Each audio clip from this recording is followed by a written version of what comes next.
Hello, I'm Cheryl Charles, news editor at the Daily Item. Today we are meeting with some of our community residents here in Lynn, and we're going to be talking about Black Lives Matter. We're going to be talking about current events, history, and what comes next when the protests are over. First, I'd like to introduce some of the people here. To my immediate left is Ed Thurman. Darius Woom. Fuzzy Barton. Isis Bryant. Willie Dupree. And we're just going to have a conversation. So, first I'm going to ask you, how does this, especially some of our senior people, how does this compare to what we've seen in the past? Those of us who grew up in the 60s and remember what happened when Martin Luther King died and protests after Rodney King. What's different this time? I don't see a lot of difference. I think it's like history keeps repeating itself over and over again. Same here, because I remember when Martin Luther King was assassinated, I was in the South, and they had the National Guard with tanks that would park right beside the house, and to see the uprising, because I was smaller then, and saw the same thing, burning the places, and just trying to get your voice heard by looting and stuff. It's sort of similar to what's going on now. That would be mine also. I remember I was living in Roxbury at the time, and Washington Park, there's a boulevard. So I was probably 7 years old or something like that. I remember telling my parents, there's a crowd coming up the street. And they had gone down Blue Hill Ave and just destroyed everything, looted all the buildings. Came up the street, my mother said, come inside. So she pulled me all, and my father, throughout that night, things were being burned. Same as now. It was a protest. Boston had different things that they were trying to do to quell the unrest, and that people were not very happy about what had happened during that time. As a young boy, I can also remember going to the Briarcliff Lodge to picket back in the day when George Wallace came to the city of Lynn, and they were throwing rocks at us, and this was people in the city of Lynn. Now, how much of this do any of you guys know, you two, Isis and Darius, how much do you know of that history? Were you taught, or was this something that was washed over? Honestly, I learned about the LA riots and everything, and I just feel like hearing other people's standpoints on it, history does repeat itself, but it's all how we change it now together as people, as a society. When growing up, I didn't really learn about a lot of the stuff African Americans or people of color would really go through in school deeply, as I should have. But growing up, I took the time to, my grandparents are from down south, so I traveled to Tennessee. I went to the Civil Rights Museum. I picked up everything I could pick up from there, and I just have a different perspective on things now, so I feel like the younger generation can fight more, way more. As a Lynn resident, learning about African American history isn't as expansive. When we think about kind of American history, because African American history is American history, a lot of it is kind of brushed over, and you kind of hit the highlights: slavery, then you get into the Emancipation Proclamation, the Civil War, then we get into kind of Dr. King and the rise of Malcolm X. For me, it was a journey, because I went to George Mason University in Fairfax, Virginia, where I studied history, and it really wasn't until my junior or senior year that I really explored my blackness a little bit more and a little bit deeply, and really talking about a lot of these issues that seemingly continue to come up. And it grew a deeper understanding of what people before me went through that looked like me. So kind of now being able to give that back to my students, where I'm able to teach them this part of history with my own African American class, it's kind of a full-length journey to be able to provide that for them. Let me ask you, especially those of us who have Southern parents, grandparents, my parents are both from the South. Is it better in the North? Because there's this whole thing I grew up is in the South, they don't care if you live by them as long as you don't get uppity. In the North, they don't care if you get uppity as long as you don't live by them. And when I came to Boston, I'm not a Bostonian, when I came to Boston, I was told that it, you know, it wasn't any different. Actually, Boston was the first place I was told you can't go to South Boston, you can't go.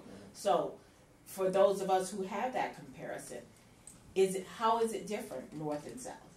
Well, for me, coming from the South, I saw a big difference because really, I was glad to come here because I thought people were a little bit more friendly. Down South, you knew where you stood. And, you know, you're going into certain places, you get that stare like, you know, you don't supposed to be here. Why are you here? And then you just kind of like move on. And coming up here, I thought was a little bit more lax and movement. I had the same thing with going to South Boston because we used to go over there go fishing. And then once busing started, we saw the changing and we stopped going. But living in Boston, back in the day, you couldn't go to Mattapan Square because our borderline was more or less Talbot Ave. Anything after Talbot Ave, you could get beat up and stuff because the whites lived from Talbot Ave up. And then when Black Flight came in, that's when they all moved out.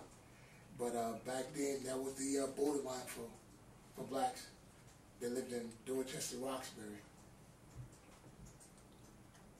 See, well, I never lived down south, but my experience from being around here, I think it was better probably being down south because you knew where you could stand. You knew where you could go, where you couldn't go. There was places where I went and really wasn't welcome, you know, being here, but yet nobody said it out loud. So you felt uncomfortable. What did you experience as a firefighter here? As a firefighter, one of the first black firefighters, it wasn't easy. The thing I had for me, my brother-in-law, my ex-brother-in-law, who was the first black firefighter, I got on 3 months after him. Some of the things we had to deal with, it wasn't fun, you know what I mean? Just some of the stuff that went on. There was another black guy that worked with us, and what he went through. In the firehouse, you sleep in a dorm, and there's like 12 guys in the room. Well, one of the people that went in that room wet in his bed. And so when he came in at night, he climbed in the bed, and he went after the guys that did it with an axe. The police came, took him out of the firehouse in handcuffs. He went to court. He won it in court, but where he was on probation, he couldn't have a civil service hearing and lost his job. Back in the day, for us coming up, it was almost like when you got a job, whites used to look at it like you taking a job from their sons. And so you had to go through that induction to the job, and you never was welcome because they always felt like, okay, you're taking a job from one of my relatives. And then especially when they look at you as a quota hirer and stuff, and that made it a little bit more tougher to get along with inside the workplace because I had worked for the State Department out in Lexington, and it was a it was a public works yard there. So it was, you know, when you come in, they get to stare like, who is this, and where did he come from? And so, you know, you had to. With me, I was in better shape back then, so I used to come in there with an aggressive attitude, like don't start and it won't be nothing and stuff. And so when you're going into an environment like that, for me as a black man, you more or less have to have a military stance and stuff. It's like, I'm not going to take no nonsense, the name calling, because if you let them start, it'll continue. So you got to set that groundwork when you first get there.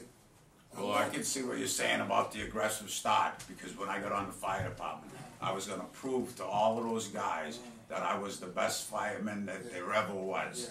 And I did everything in my power to show them. I got more awards for, you know, my heroic stuff. I wouldn't let anybody outdo me. I took it a step farther, and I became president of the Firefighters Union, the first in the history of Massachusetts.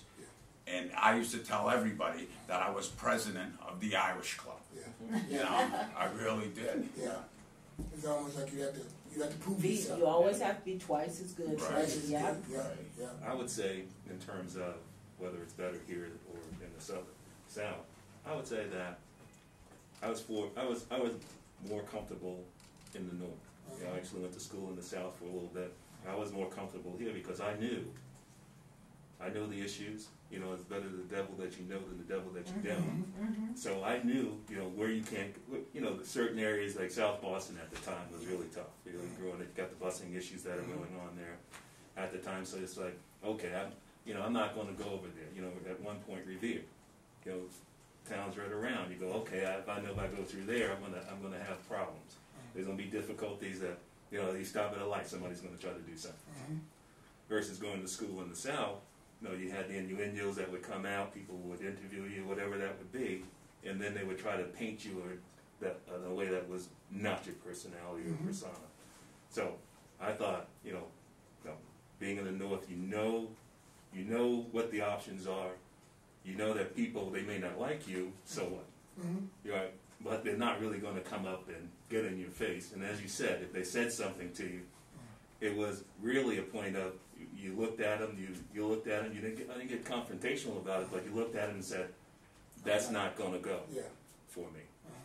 And then, again, my father, you know, he worked on the T. So he was driving up and down the Revere line, he'd tell me the stories.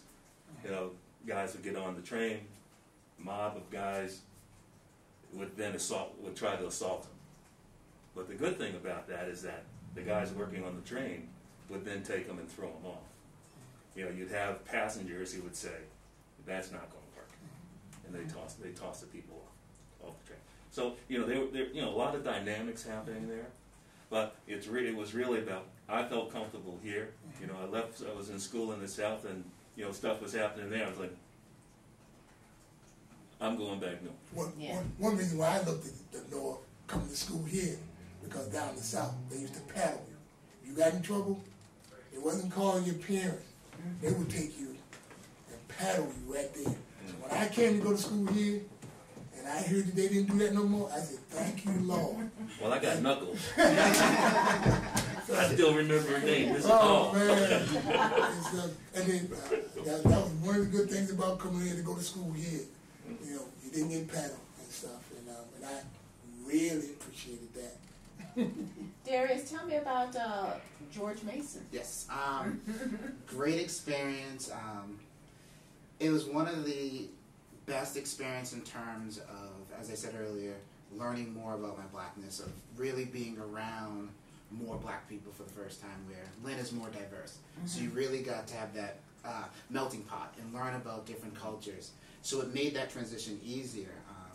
I would say one of the more interesting kind of situations that happened to me was I was on a retreat for work at school, and we were going to the Blue Ridge Mountains, and as we were driving, you start to see Confederate flags, and you start to kind of feel a little bit different, because on campus you felt safe, you felt like you can have conversations with your peers of any color. Now you start kind of treading in a different situation where I was the only black male there, so it was kind of like, okay, how do we handle this? And the people I was working with at the time were great. We had conversations that weekend about the Confederate flags, kind of how they felt about it, and that's what I loved about it, was that conversation about it, and people were open about kind of their feelings about it or their uneducation about that flag and what it stood for.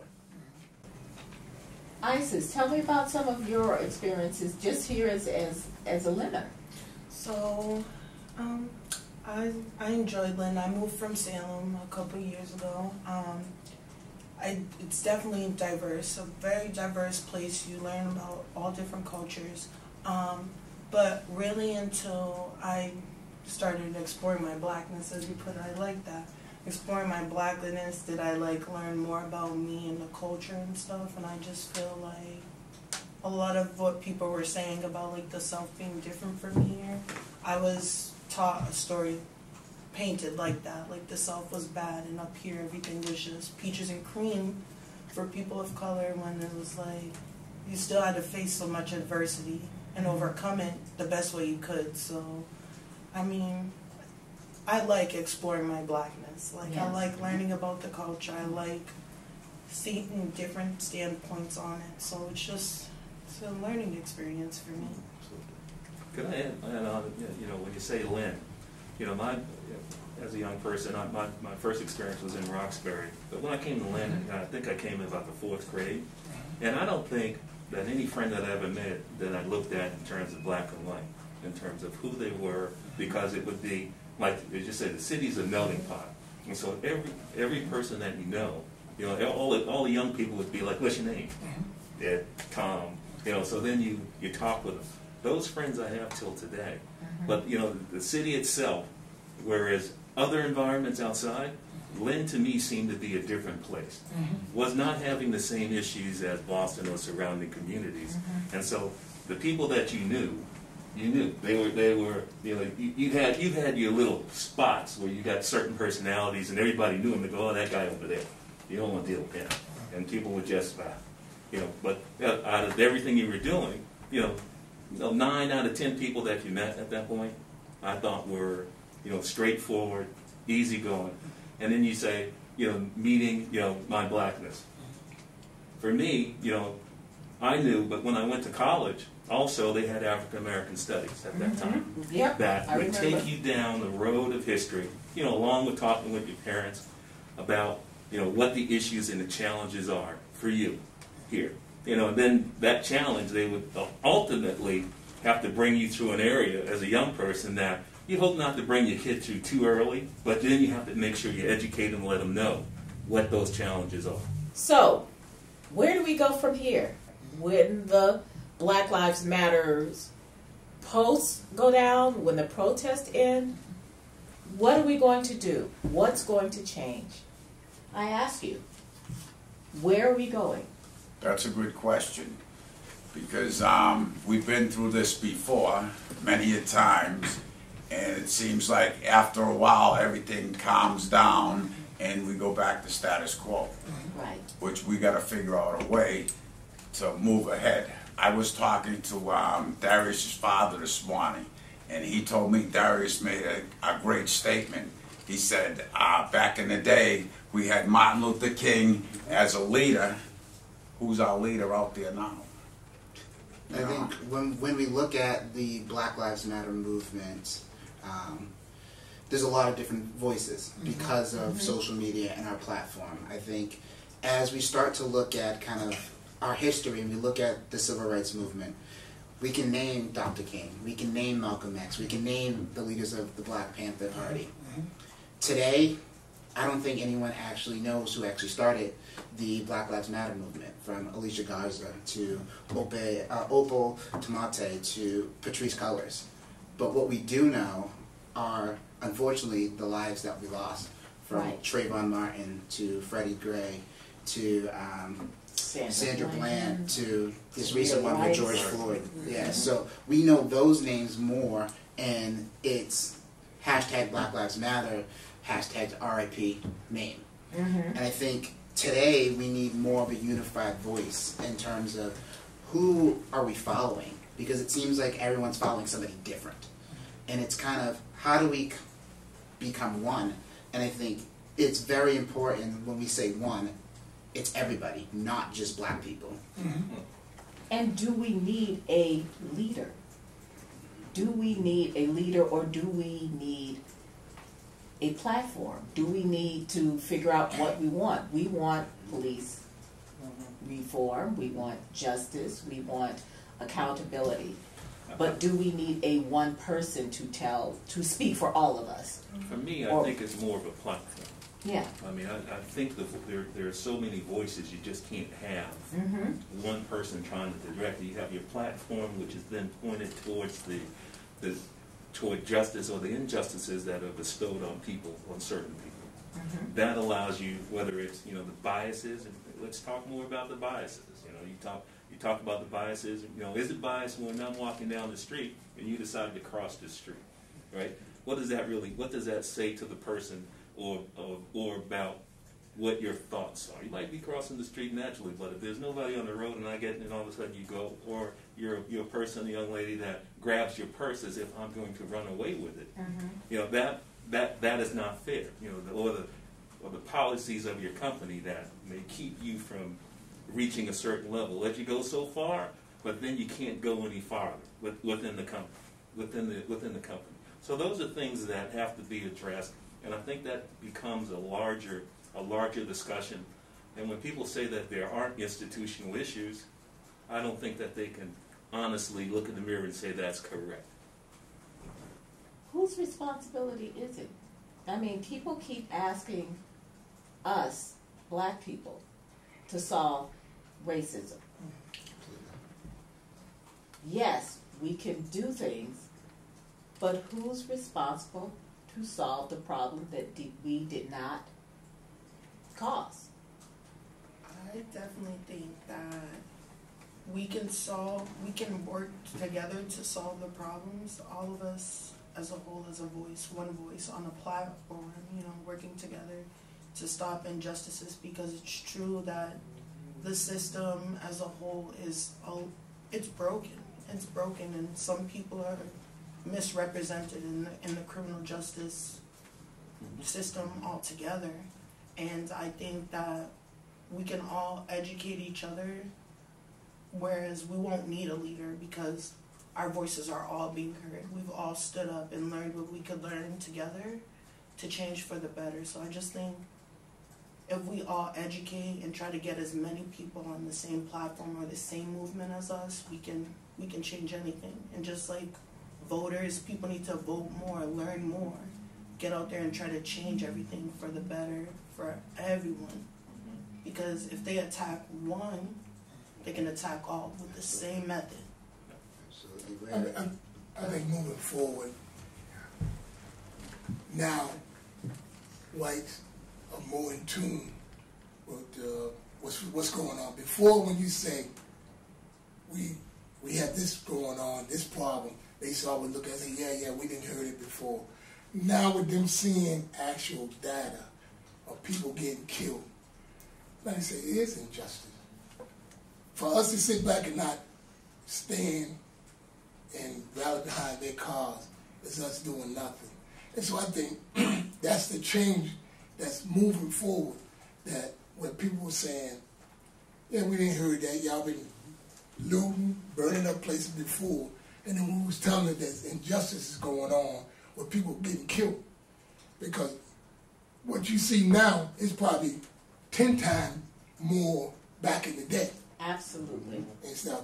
Now everything is just documented.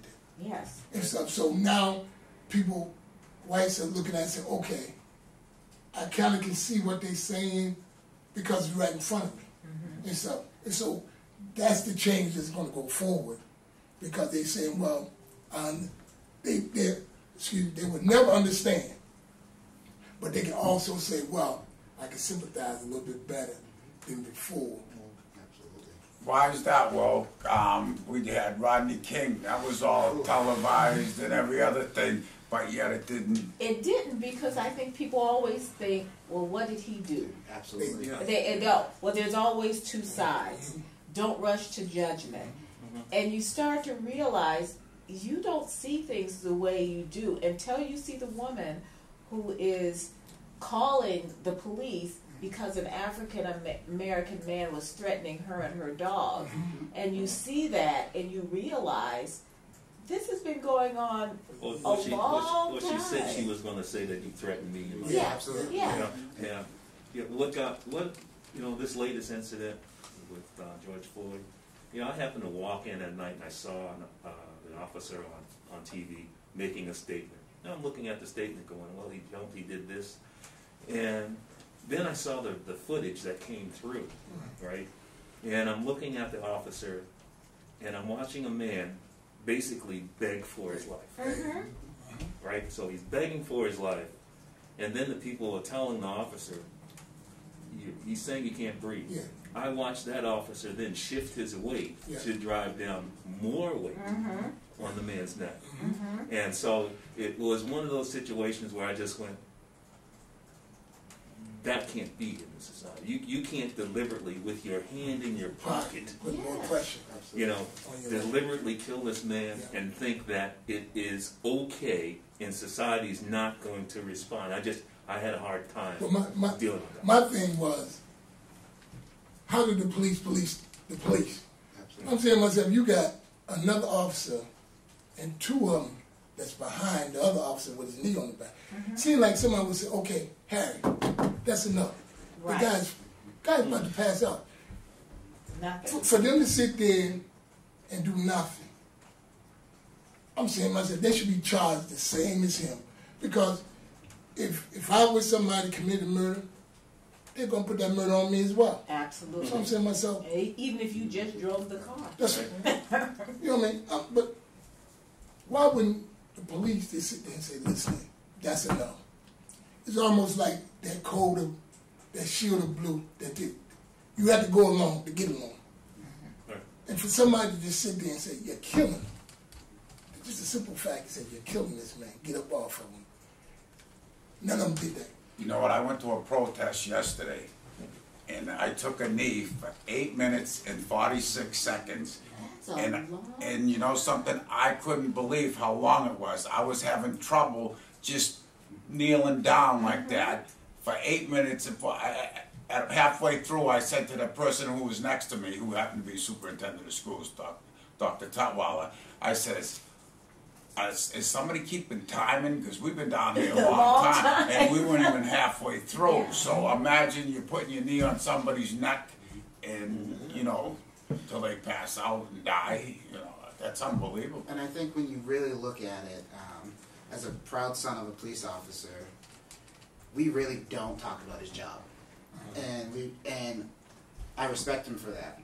And I look at it, and I look at a lot of these incidents, and I go, what does reform look like? Because we do have sensitivity training, we do have combat training. Again, you're there to protect yourself if harm is thrown at you.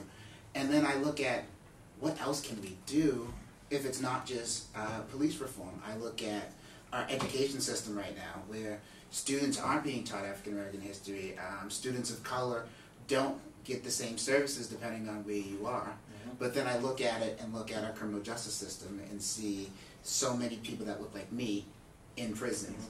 And our government is funding so much money into those prisons, but not putting that same amount of money and effort into our education system. Absolutely. Where can we start looking at and saying, okay, when we start thinking about these nonviolent offenses, is there another way than prison? Especially when we start looking at African Americans that are 16, 17, 18, not having a high school diploma. And even younger, it starts, you get 3-year-olds who are severely punished in preschool more than their white counterparts. And they have said the reason why is that if the teacher is white, she sees a little white kid as her son. She doesn't have that same feeling toward a small, an African American child. That she doesn't relate that same sense of maternity or maternal instinct. And so you see children starting out, 3 years old and already they're being kicked out of preschool, 6 years old and having a meltdown and being handcuffed by a police officer. What 6-year-old hasn't had a meltdown? And I think when we talk about reform, and Isis, you said something interesting. You said that the system is broken. And I've been reading, and people say, actually, it's not broken. This is the way it has been designed.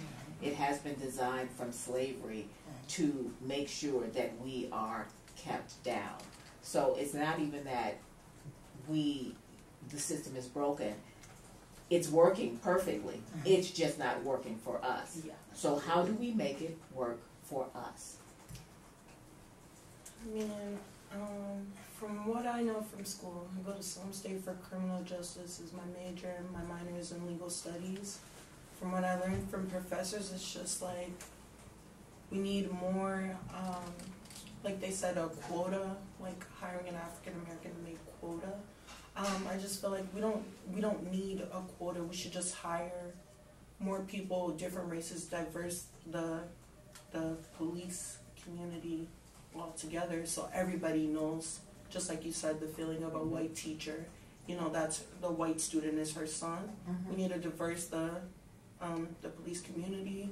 We need to teach people, because some people, you know, they go off the police are horrible people, the police are this, because they've done things as their job without knowing the guidelines of their job.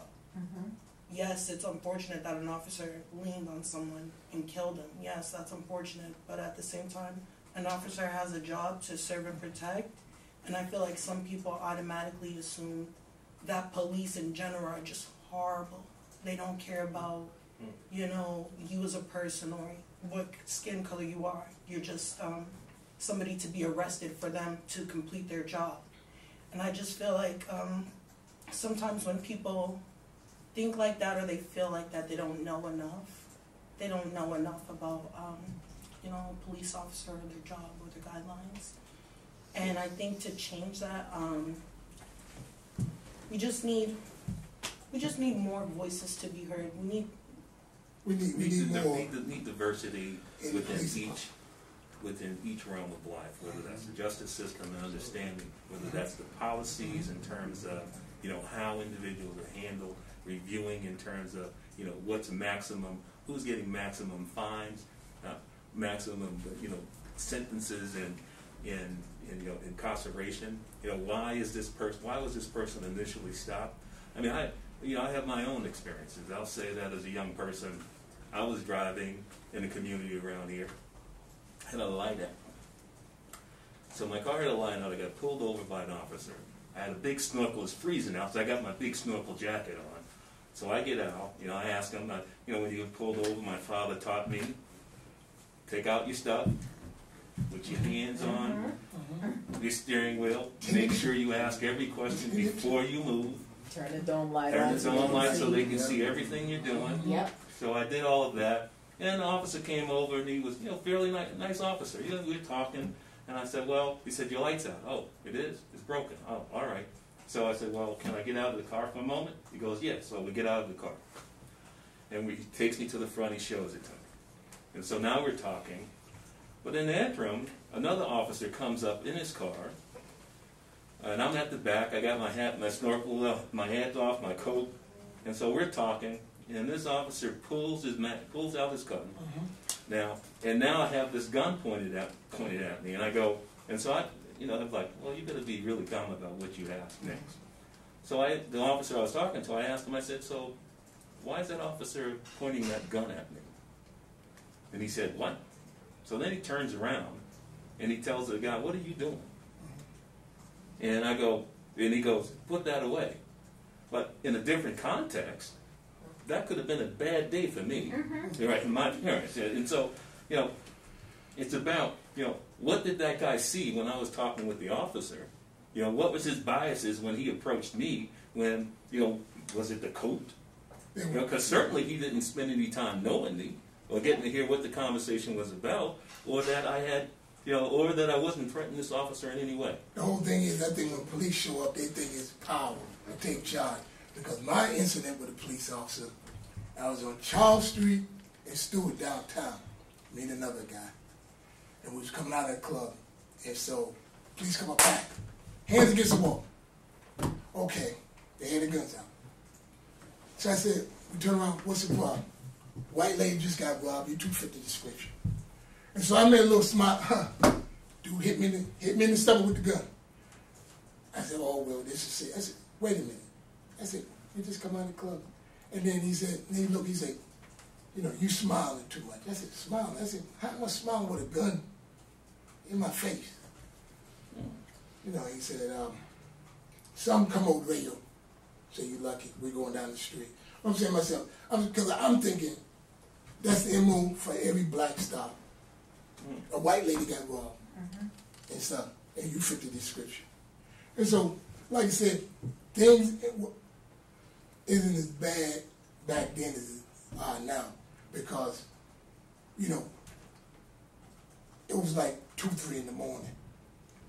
And at that time, you don't think about your life as much as you do now when cops pull you over. Right. But that's the whole thing. White lady got robbed.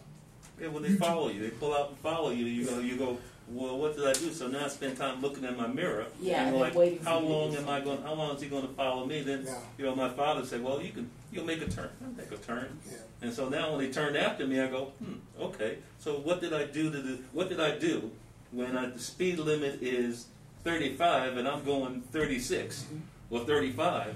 So what attracted you to me on this road? I was over. Hey, excuse me 1 second. We don't have much time left, Right. and I'd just like to say that being chairman of public safety for the city of Lynn, I had at least 4 or 5 police officers reach out to me and tell me how sorry they were for what went on. So there are still a lot of good police officers out there, and we can't lose sight of that. And I think one of the biggest things as we move forward and say what's next, we have some big elections coming up, and I think many people are looking at the main presidential election, but all 435 House Representative seats are up for grab. We have a lot of Senate races, we have local government, we have state government. Those are important just as the big one.